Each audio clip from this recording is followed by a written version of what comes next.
오늘 우리에게 주신 하나님의 말씀은 출애굽기 2장 1절에서 10절입니다. 출애굽기 2장 1절에서 10절입니다. 봉독하겠습니다. 레위 가족 중 한 사람이 가서 레위 여자에게 장가들어 그 여자가 임신하여 아들을 낳으니 그가 잘생긴 것을 보고 석 달 동안 그를 숨겼으나 더 숨길 수 없게 되매 그를 위하여 갈대 상자를 가져다가 역청과 나무진을 칠하고 아기를 거기 담아 나일강가 갈대 사이에 두고 그의 누이가 어떻게 되는지를 알려고 멀리 섰더니 바로의 딸이 목욕하러 나일강으로 내려오고 시녀들은 나일강가를 거닐 때에 그가 갈대 사이에 상자를 보고 시녀를 보내어 가져다가 열고 그 아기를 보니 아기가 우는지라. 그가 그를 불쌍히 여겨 이르되 이는 히브리 사람의 아기로다. 그의 누이가 바로의 딸에게 이르되 내가 가서 당신을 위하여 히브리 여인 중에서 유모를 불러다가 이 아기에게 젖을 먹이게 하리이까. 바로의 딸이 그에게 이르되 가라 하매 그 소녀가 가서 그 아기의 어머니를 불러오니 바로의 딸이 그에게 이르되 이 아기를 데려다가 나를 위하여 젖을 먹이라. 내가 그 싹을 주리라.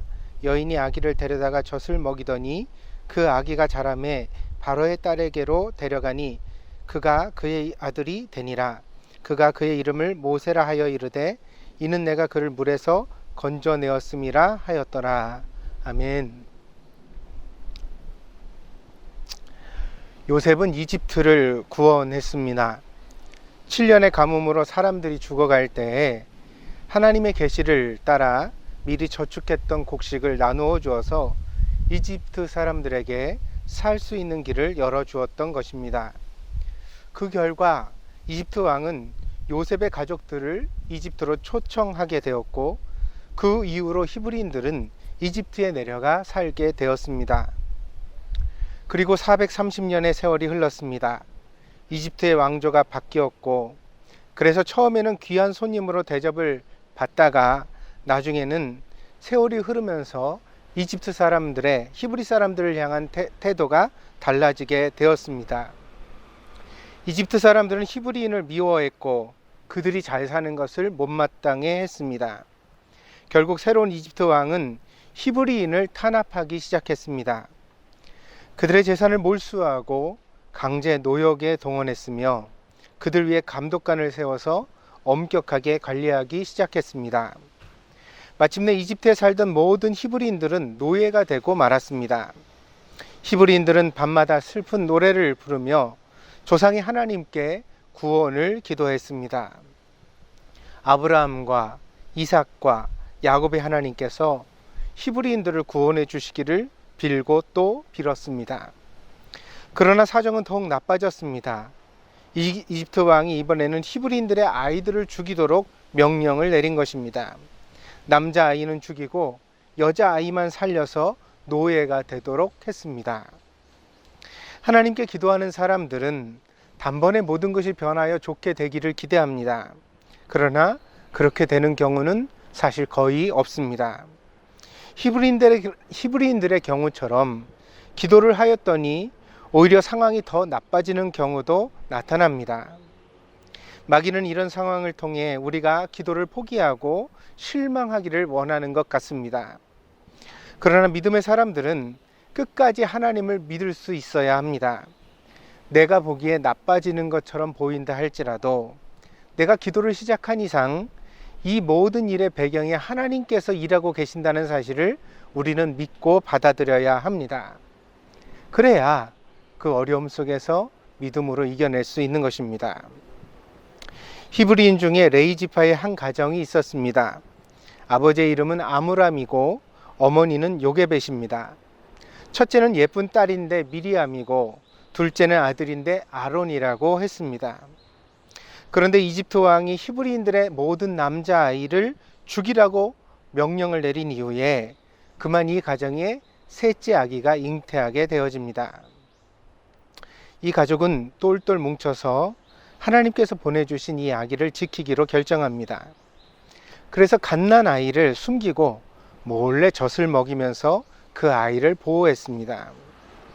하루빨리 이집트 왕의 마음이 바뀌어서 히브리인의 남자 아이를 죽이라는 명령을 취소하기를 기다렸을 것입니다. 그렇게 되기를 얼마나 간절히 식구들이 함께 기도했겠습니까? 그러나 이집트 왕은 잔인했고 아이들은 계속 죽어가는데도 하나님께서는 응답하지 않는 것 같았습니다. 본문의 2절을 보면 이 가족들이 무려 3달 동안이나 어린 아이를 숨긴 것을 알 수 있습니다. 만약에 이 사실이 발각되면 어린 아이만 위험한 것이 아니라 모든 가족들이 다 위험해진다는 것을 알면서도 이 가족은 아이를 위해 이 위험을 무릅쓴 것입니다. 그러다가 마침내 아이를 더 숨길 수 없게 되었습니다. 우렁차게 울었겠죠. 또한 3달이면 아이가 활발하게 움직일 때입니다. 3달이면 90일이잖아요. 근데 한국에서 보통 100일 내에 아이의 탄생을 이렇게 축하하는 잔치를 마련하게 되어지는데 돌잔치쯤 되어지면 빠른 아이들은 아장아장 걷기 시작합니다. 물론 엄마 아빠를 야무지게 부르기도 했겠죠. 아마 이 아이도 그랬을 것입니다. 그래서 더 감출 수 없다고 가족들이 생각하게 되었습니다. 결국 엄마는 마지막 결정을 하게 됩니다. 이 마지막 결정이 오늘 설교의 제목과 같이 벼랑 끝에 있는 엄마의 심정으로 하는 결정이죠. 이제 정말 이 아이를 보호해주고 싶은데 더 이상 보호할 수 없는, 더 이상 어떻게 해볼 수가 없는 상황, 거기서 엄마가 내린 마지막 결정이 있었습니다. 그것은 아이를 위하여 갈대로 상자를 만들고 나일강에 흘려보낸다는 것이었습니다.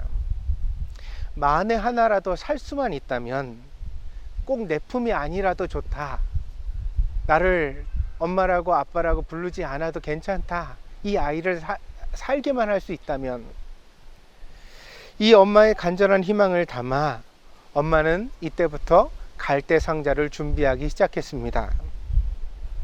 본문의 3절을 보면 이 갈대 상자에 역청과 나무진을 칠했다고 되어져 있습니다.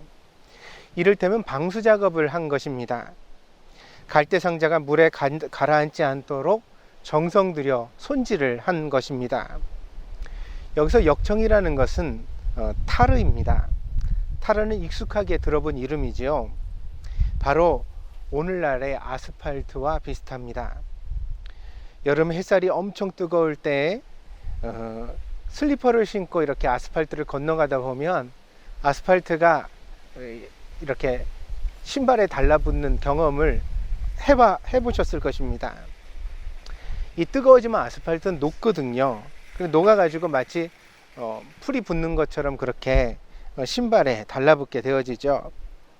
평소에는 차가 다닐 수 있을 만큼 단단했던 아스팔트가 열을 받으면 적당하게 부드러워지는 것입니다. 그래서 아스팔트를 처음 깔 때 그 도로공사하는 것을 보면 큰 기계가 뜨겁게 가열을 하죠.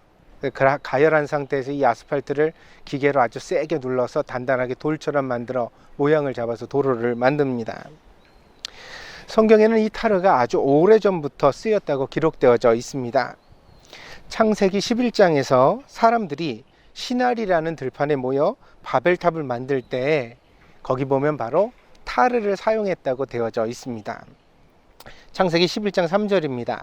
서로 말하되 자 벽돌을 만들어 견고히 굽자 하고 이에 벽돌로 돌을 대신하며 역청으로 진흙을 대신하고, 이 역청이 오늘 본문에 나온 것과 같죠? 예, 그렇습니다. 이것이 타르입니다. 이걸 통해서 도시를 지었었다는 것이죠. 하지만 당시에는 이 타르는 희귀한 소재였습니다. 노예로 전락한 히브리인들이 쉽게 구할 수 있는 물건이 아니었을 것입니다. 나무진도 그랬습니다. 번역본에 따라서 이 나무진을, 본문에 나오는 나무진을 송진이라고 번역하기도 했거든요.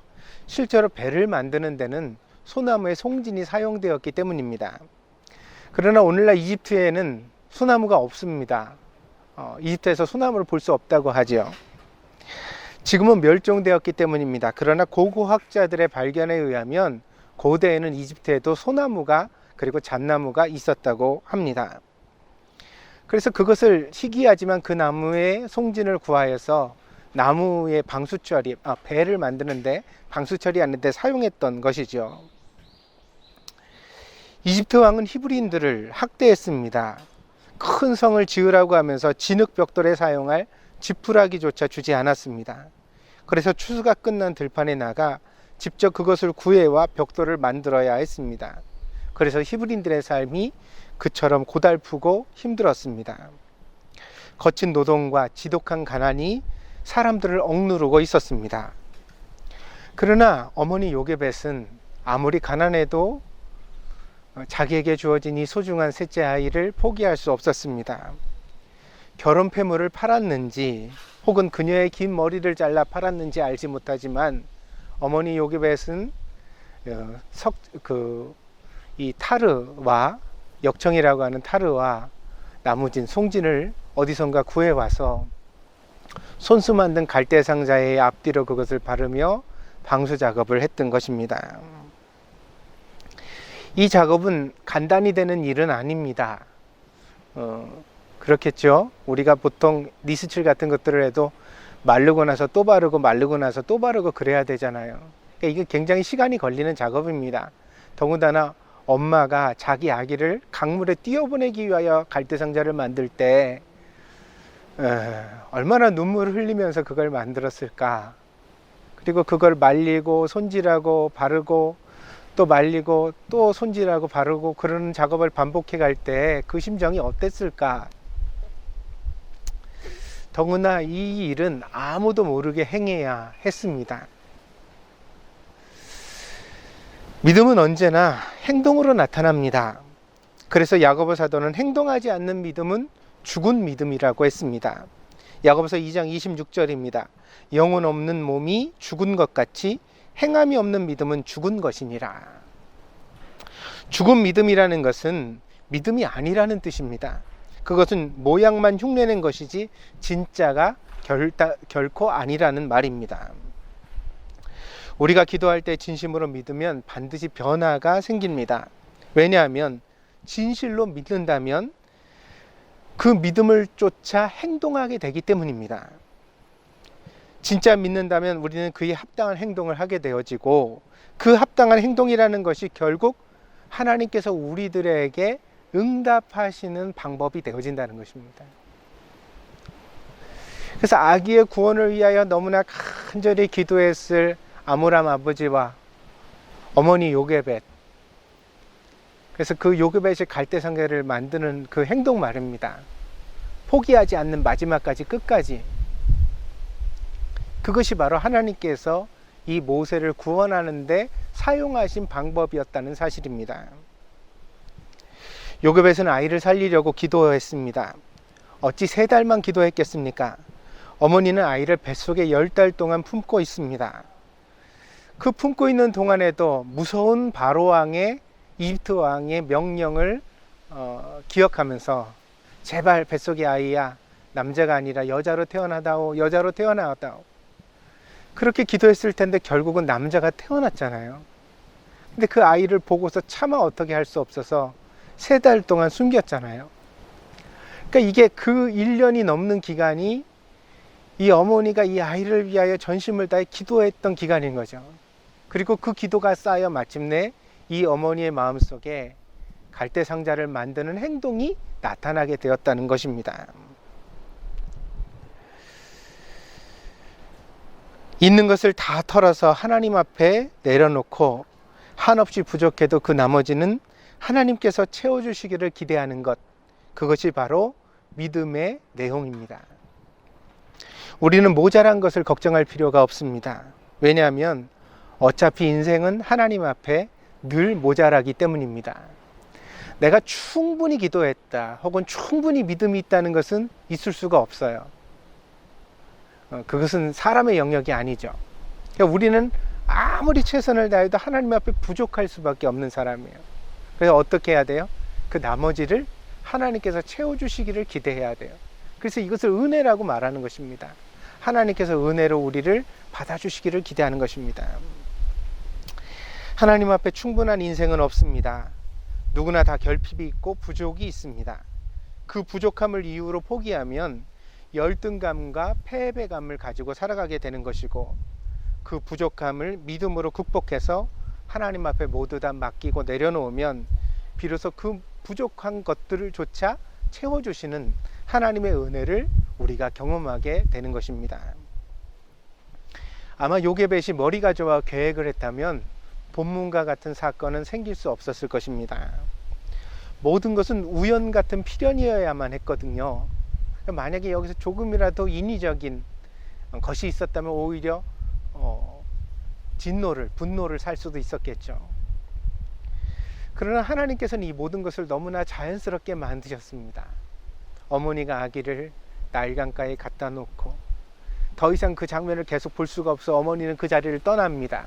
그런데 다 큰 첫째가 기특하게도 그 자리를 떠나지 않고 끝까지 갈대상자를 보고 있다가 파라오의 공주가 그 아이를 발견하자 쫓아가서 내가 이 아이를 위하여 젖 먹는 유머를 구해올까요?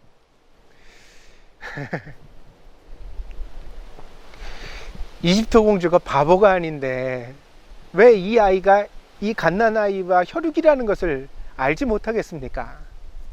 우리가 두 아이가 나란히 걸어가는 것만 봐도 형제인 걸 알잖아요. 그걸 모르겠습니까?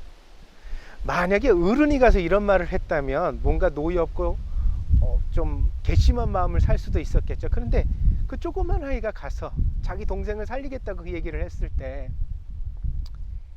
이집트 공주의 마음이 녹았던 것입니다. 그래서 이 아이를 데려가서 그 여인에게 주고서 젖을 먹이라고 이야기하는 장면이 나오게 되어집니다. 너무나 감동적이죠. 근데 이 감동은 사람이 계획한 게 아닙니다. 인위적으로 연기를 한 것도 아니죠. 그래서 제가 이 말씀을 드리는 거예요. 뭐라고요? 이것은 우연 같은 필연이라고요. 너무나 자연스러워 물에 흐르는 것 같지만 그 배후에서 하나님께서 역사하신 것입니다. 솔로몬은 잠언 16장 9절에서 이렇게 말했습니다. 사람이 마음으로 자기 길을 계획할지라도 그의 걸음을 인도하시는 이는 여호와이시니라. 나의 계획이 아무리 치밀해도 하나님께서 함께 하시지 않으면 이루지 못합니다. 그래서 가장 좋은 계획은 하나님을 믿고 의지하고 맡기는 계획입니다. 그 계획 속에 비로소 우리는 평강을 누리게 되어지고 우리를 인도하는 참된 지혜를 만날 수 있는 것입니다. 결과적으로 오늘 본문에 나오는 어머니 요게벳은 자기의 아이를 구했습니다. 요게벳이 아이를 갈대상자에 담아 나일강에 내려놓았을 때 아이는 하나님의 손에 맡겨졌고 하나님께서 그를 이집트 공주에게 인도하사 그의 양아들이 되게 하셨습니다. 공주는 이 아이를 물에서 건져냈다고 하여 그 이름을 모세라고 불렀습니다. 그리고 이 이름 모세는 장차 그가 하나님 앞에서 감당하게 될 귀한 사명을 암시하는 이름이었습니다. 요즘 부모들이 불안감이 많습니다. 우리 동경드림교회도 어린아이들이 자녀들이 많아서 아마 모두 부모들이 좀처럼 불안감을 내려놓지 못한 채 살아가고 있을 것이라고 생각되어집니다. 이 전염병의 위기를 우리 아이들을 지키면서 어떻게 무사하게 지나갈 것인가. 도무지 이 위험이 눈에 보이지 않잖아요. 그래서 아이들을 너무 갑갑하니까 밖에 데리고 나가서 바람을 좀 쐬고 싶다가도 옆에 지나가는 사람의 그 숨에 혹여라도 그 바이러스가 있지는 않을까. 아이가 막 재밌어가지고 만지는 미끄럼틀에 뭐 엘리베이터 그 버튼에 어떤 막 잡는 손잡이 같은데 혹시라도 바이러스가 있어 아이가 감염되는 것은 아닐까. 그런 불안감이 늘 초조하게 들지요. 그러나 우리 심정이 요게벳만 하겠습니까? 모세를 위하여 갈대 상자를 직접 만들던 요게벳의 눈물을 생각하면 그래도 오늘 우리의 처지가 더 낫다고 위로를 받습니다. 요게벳을 통하여 우리가 얻어야 할 교훈은 무엇일까요? 자기의 최선을 다하고 나머지는 하나님께 맡기는 믿음이 아닐까 합니다. 내가 아무리 완벽해도 그것이 아이를 지켜주는 것이 아닙니다. 하나님께서 지켜주셔야 합니다. 그래야 물에서 건져낼 수 있습니다. 그러니 염려와 불안과 걱정은 그만하고 기도를 시작할 수 있는 믿음이 오늘 우리 동경들님께 모든 엄마 아빠에게 있기를 바랍니다. 마스크 착용 잘하고 손 자주 씻기고 외출 삼가하고 그래서 이 위기를 무사히 넘긴다 하더라도 내가 위생관념이 철저해서 코로나19를 무사히 지나갔다고 그렇게 생각하지는 말도록 합시다. 우리는 마땅히 우리를 물에서 건져주신 하나님의 은혜를 기억해야 할 것입니다. 그리고 그것을 늘 감사히 여길 줄 아는 동경드림교회 성도들이 되어지기를 바랍니다. 모세가 살아서 히브리인들을 이끌었습니다. 이집트의 노예가 되었던 히브리인들을 가나안 땅으로 인도하여 하나님의 백성이 되게 만들었습니다. 그래서 우리는 역사 속에서 가장 위대한 선지자요 지도자가 바로 모세라고 이야기하게 되었습니다. 한 아이를 지키는 것이 바로 그런 의미가 있습니다. 모세만 그런 것이 아니라 여러분의 아이에게도 그런 하나님의 의도가 사명이 깃들어 있을 수 있다는 것입니다. 하나님께서 그 아이에게 어떤 사명을 주셨을지 우리는 다 헤아릴 수가 없습니다. 그래서 우리는 모세를 키우던 아므람과 요게벳의 심정으로 우리의 아이들을 바라볼 수 있는 부모가 되었으면 합니다. 그제가 어버이날이었고 이번 주일은 교회에서 지키는 어버이 주일입니다. 부모라는 이름의 의미를 되새겨 보았으면 합니다. 부모가 아이들에게 효도해야 한다고 가르치기 전에 정말 참된 부모란 어떤 존재일까? 내가 부모로서 어떻게 말하고 행동해야 될까? 어떤 기도를 하나님 앞에 드려야 될까? 다시 한번 깊이 묵상해보는 귀한 주일이 되어지기를 바랍니다.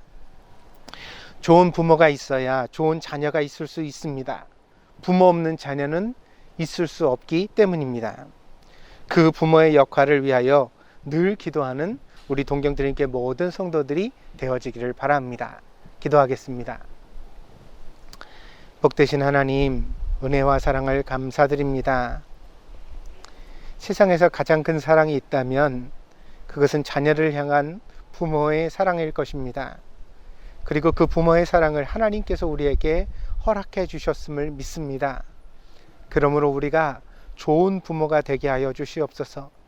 그 사랑을 바르게 행하여서 요게벳과 같이 아므람과 같이 우리의 아이들을 다 이 세상의 위험한 물로부터 건져낼 수 있는 귀하고 복된 부모들이 될 수 있도록 하나님 인도하여 주시옵소서. 이 어려운 때 우리가 마땅히 가져야 할 지혜가 무엇입니까? 하나님, 우리가 늘 기도할 때 하나님께서 우리를 가르쳐 주시리라 믿습니다. 하나님이 가르쳐 주시는 말을 잘 귀담아 들을 수 있는 마음의 귀가 열려 있는 부모들이 될 수 있도록 하나님께서 우리를 인도하여 주시옵소서. 함께 하시기를 원하며 모든 말씀 예수님의 이름으로 기도하였습니다. 아멘.